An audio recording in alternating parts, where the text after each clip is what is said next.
ஃபங்க்ஷனுக்கு முந்தின நாள் எடுத்த வீடியோ தான் இது. ப்ளவுஸ்லாம் கொஞ்சம் ஆல்ட்ரேஷன் பண்ணுற வேலை இருந்துச்சு. அதெல்லாம் போய் முடிச்சுட்டு ஃப்ளக்ஸ் அடிக்க கொடுத்துருந்தோம்.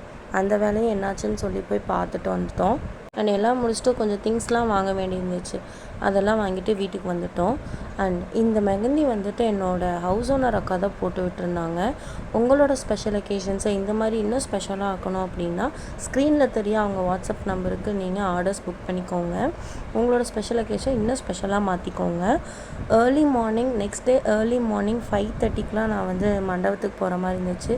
போகும்போது நானும் ஜோவும் ஒரு டீ கடைக்கு போய் சின்னதாக ஒரு டீ குடிச்சிட்டு 5:30க்குலாம் மண்டபத்துக்கு வந்து என் மேக்கப் ஆர்டிஸ்ட் வந்து வர சொல்லியிருந்தாங்க. 5:30க்குலாம் சன்ரைஸ் பார்க்குறதே வந்து அவ்வளோ இதாக ஒரு மாதிரி சூப்பராக இருக்கும். ஃபர்ஸ்ட் டைம் எங்கள் ஃபோட்டோவை வந்து பேனரில் பார்க்கும்போது எனக்கு வந்து அவ்வளோ ஹாப்பியாக இருந்துச்சு. And coming to the point, நான் புக் பண்ண மேக்கப் ஆர்டிஸ்ட் வந்து பார்த்திங்கன்னா க்ரௌன் மீடியா மேக்கப் பிளாஸா தான். அவங்க வந்து என்னோடய ஸ்கூல் ஃப்ரெண்ட்.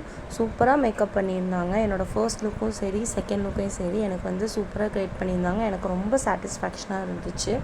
என்னோடய மேக்கப் மட்டும் இல்லாமல் நான் ஜோக்கும் க்ரூம் மேக்கப் புக் பண்ணியிருந்தேன். அதுவுமே அவங்க சூப்பராக பண்ணி கொடுத்துருந்தாங்க. எனக்கும் ஜோக்கும் வந்து ரொம்ப பிடிச்சிருந்துச்சு. அண்ட் அவங்களோட insta ID and WhatsApp number ரெண்டுமே ஸ்க்ரீனில் கொடுத்துருக்கேன். நீங்களும் அவங்கள புக் பண்ணி உங்கள் ஸ்பெஷல் டேவை இன்னும் ஸ்பெஷலாக மாற்றிக்கோங்க.